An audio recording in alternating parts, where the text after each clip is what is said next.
কে রে? ওখানে কে আছিস? কে আছিস? পিছন ঘুর।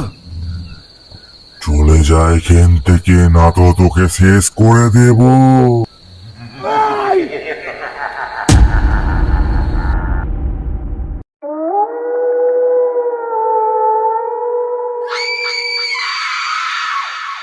রাতের ভয়। আপনারা শুনছেন রাতের ভয়ের 33 নম্বর এপিসোড। গল্প পাঠে আমি রিক। আজকে আমি আপনাদের শোনাতে চলেছি একটি সত্যি ভৌতিক ঘটনা, যা এক ব্যক্তির সাথে ঘটে গেছে। এই ঘটনাটি খুবই ভয়ের, তাই লাস্ট অবধি আপনারা পুরোটা শুনুন। আর আমি বলতে চাই যে রাতের ভয় চ্যানেলে যারা যারা নতুন আছেন তারা সাবস্ক্রাইব করে দিন, কারণ প্রত্যেক বুধবার ঠিক রাত 10টায় আমি আপনাদের জন্য সত্যি ভৌতিক ঘটনা নিয়ে আসি, যা আপনাদেরই জীবনে ঘটে গেছে বা আপনাদের মতোই কারোর জীবনে ঘটে গিয়েছে। আর আপনারা যদি আমাকে সত্যি ভৌতিক ঘটনা বা অলৌকিক ঘটনা পাঠাতে চান, তাহলে আমাকে আপনারা ফলো করুন ইনস্টাগ্রামে, আর আমাকে সেই ঘটনাটি লিখে পাঠান বা আমাকে সরাসরি মেল করে দিন। আপনার ভয়েস মেলও করতে পারেন, সেটি আমি সবাইকে শোনাবো। আমাকে ঘটনা পাঠাতে হলে আমার ইনস্টাগ্রাম আইডিতে মেসেজ করুন, যেটি স্টোরি কালেক্টর রিক, বা রাতের ভয় অফিসিয়াল সার্চ করলে আপনারা পেয়ে যাবেন, বা রিক স্টোরি কালেক্টর @gmail.com-এ আপনারা সেটি আমাকে মেল করে পাঠিয়ে দিতে পারেন। আর আমি বলতে চাই যে রাতের ভয় চ্যানেলের প্রত্যেকটি এপিসোড এন্টারটেনমেন্ট হিসেবে নেওয়াই হবে একজন বুদ্ধিমানের কাজ, তাই বিশ্বাসটা আপনাদের ওপর। তাহলে বেশি কথা না বলে ঘটনার দিকে এগানো যাক। আপনারা কানে হেডফোন দিয়ে তৈরি হয়ে যান ভয় পেতে।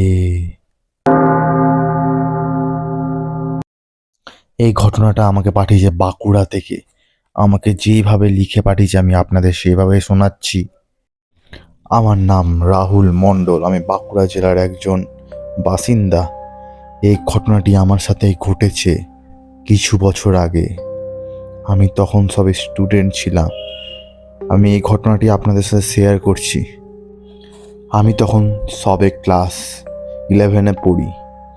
আমাকে যেতে হতো টাউনে, কারণ আমি বাঁকুড়া জেলার একদম গ্রাম অঞ্চলে থাকতাম, তো আমাকে টাউনে গিয়ে পড়তে হতো।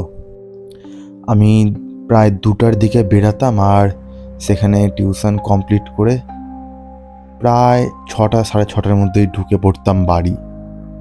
কিন্তু দিনটা ছিল শুক্রবার। আমি টিউশন পড়ে আমার বন্ধুদের সাথে চলে যাই চা খেতে আর আড্ডা মারতে। সে কখন এভাবে দেখতে দেখতে 6টা বেজে আমি বুঝতেও পারি না। আমার তো চোখ কপালে উঠে যায়, ভাবি এত দেরি হয়ে গেল, এবার কি করে যাব বাড়ি। তখন আমার বন্ধুটা বললো যে ওই থেকে একটা গাড়ি আসছে, ওইটাতে তুই চলে যা, ওটা তোর গ্রামের ওই দিক দিয়েই যাবে। আমি তখন ভাবলাম ঠিক আছে, ওই গাড়ি করে আমি চলে যাই। গাড়িতে উঠি 6:10-এর মতো সময়। আমার কাছে তখন ফোনও ছিল না, আর কোনো টর্চ লাইটও ছিল না, তাই অন্ধকার হয়ে আসছিল। পৌঁছাতে পৌঁছাতে 7:30 বেজে যায় কি 8টা বেজে যায় খেয়াল নাই, কারণ টাউন থেকে আমাদের গ্রাম 1.5-2 ঘন্টার রাস্তা। আমি রাস্তায় নেমে পড়ি যখন আমাদের গ্রামটি চলে আসে। আমাদের রাস্তায় ছিল একটি আলো, আর যেটি আমার বাড়ি যায়, মানে হেঁটে পথ দিয়ে 15 মিনিট লাগে কি 17 মিনিট লাগে যেতে। ওই দিক দিয়ে আলো ছিলই না বলতে গেলে। আরেকটা দিক পড়ে যেটা দিয়ে 25 মিনিট লাগে কি আধ ঘন্টা লাগে, সেদিক দিয়ে 1-2টা রাস্তায় আলো ছিল, কিন্তু ভয়ের বিষয় হলো সেটি কবরস্থান দিয়ে। আমাকে সেদিক দিয়ে যেতে হলে কবরস্থানের উপর টপকে যেতে হবে, আর সেদিকে তো কোনো বাড়িও নেই। তাই আমি ভাবলাম কী করা যায়। তখন শেষে কোনো বুদ্ধি না পেরে আমি কবরস্থানে ওই রাস্তা দিয়ে যেতে থাকলাম। রোড পার করে আমি বাগানে ঢুকলাম। বাগান হয়ে যেতে যেতে হঠাৎ চোখে পড়ে আমার কিছু দূর গিয়ে যে একটা গরু সামনে থেকে দৌড়ে দৌড়ে যাচ্ছে। আমি চমকে গেলাম, হঠাৎ এই সময় এখানে গরু আবার এরকম দৌড়ে দৌড়ে যাচ্ছে। আর গরুটা বিশাল আকৃতির ছিল, চোখগুলো যতটা দেখতে পেয়েছি লাল। দৌড়ে কোথায় যেন পুকুরে লাফ দিয়ে পড়লো, আর জোরে জলের শব্দ হলো। আমার তো ভয়ে হাত পা কাঁপতে শুরু করে। আমি সেইখানে পুরো একা। আমি জোরে জোরে পা চালাতে শুরু করি, পা চালানোর পর চলে আসলাম কবরস্থানের পাশের রাস্তা। সেখানে মোটে একটাই আলো, ওই আলোতেই যা দেখা যাচ্ছিল চারিদিক। সেখানে আস্তে আস্তে হাঁটতে শুরু করলাম। কিছু দূর গিয়ে সামনে ছিল একটা তেঁতুল গাছ। গাছের উপর থেকে কেমন যেন শব্দ হতে শুরু করলো, যে গাছটা জোরে জোরে নড়ছে। উপর থেকে বাদুড় মনে হচ্ছে ঘোরাফেরা করছে। কেন জানি না আমি ওখানেই দাঁড়িয়ে থেকে গেছিলাম। যতই চেষ্টা করছিলাম পা এগোতে পারছিলাম না। তখন আমার প্রচণ্ড ভয় হয়। তারপর আমি ঠাকুরের নাম নিতে নিতে কিছুটা এগোই। তখন মনে হলো ওই তেঁতুল গাছ থেকে যেন 2-3 জন লাফ মারলো, আমার পিছনে আসতে শুরু করলো। আর পিছন থেকে পাতার আওয়াজ আসছিল, যেমন কেউ পাতার উপরে হাঁটলে যেমন শব্দটি হয় তেমনই আসছিল। আমার তো পুরো শরীর ঠান্ডা হয়ে এসেছিল, ঘাম পড়েই যাচ্ছিল। আমি বুঝতে পারছিলাম না তখন কী করব। আমি দৌড়াতে শুরু করলাম। তারাও মনে হচ্ছে আমার পিছনে দৌড়াতে শুরু করলো, জোরে জোরে দৌড়ে যাচ্ছে। আমি শেষে একটা গাছের সাথে ধাক্কা খেয়ে পড়ে যাই, আর তারপরে জ্ঞান হারিয়ে ফেলি। তারপর যখন চোখ খুলি দেখি যে অনেক রাত হয়ে গেছে। আমার পুরো পাশটা অন্ধকার। আমি কোনোভাবে দৌড়ে দৌড়ে বাড়ি যাই।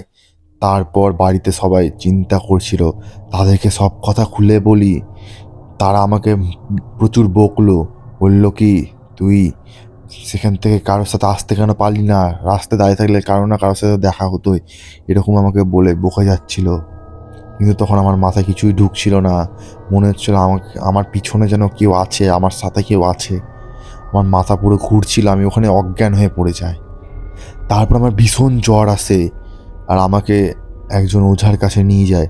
ওঝা ঝাড়ফুঁক করে বলে যে আমার উপরে বলে নজর লেগে গেছে। সেই তেঁতুল গাছের নিচে দাঁড়িয়েছিলাম, সে আবহাওয়া আমার উপরে লেগে গেছে, তাই আমার এরকম অবস্থা হয়েছে।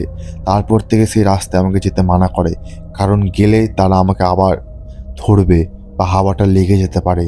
তাই আমাকে ওই রাস্তা দিয়ে বারবার যেতে মানা করে। আমাকে তাবিজ দিয়ে দেয়, সেটি যদি সবসময় পড়ে থাকি আমি। আর আমি এখনও ওই তাবিজটা পড়ে আছি।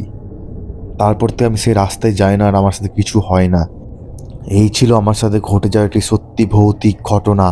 এরকম ঘটনা গ্রাম বাংলায় অনেক ঘটে থাকে, আমার সাথেও ঘটেছে, তাই আমি এটি আপনাকে লিখে পাঠালাম। আপনার যদি ভালো লাগে তাহলে পড়ে শোনাবেন আপনার চ্যানেলে। আমি চাই যে রাতের ভয় চ্যানেল অনেক দূর এগিয়ে যাক। তো এই ছিল বন্ধুরা সেই সত্যি ভৌতিক ঘটনা।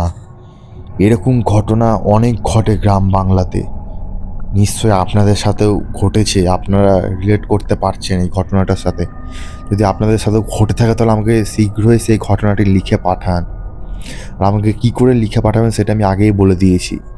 আর আপনারা যদি রাতের ভয় চ্যানেলে নতুন থাকেন তাহলে সাবস্ক্রাইব করে দিন, কারণ প্রত্যেক বুধবার ঠিক রাত 10টায় আমি আপনাদের সত্যি ভৌতিক ঘটনা নিয়ে আসি। আপনাদের যদি ঘটনাটা ভালো লাগে তাহলে লাইক করে দিন, এবং আপনার ভূতপ্রেমী বন্ধুদের কাছে শেয়ার করে দিন। তাহলে আজকে এতটাই থাক।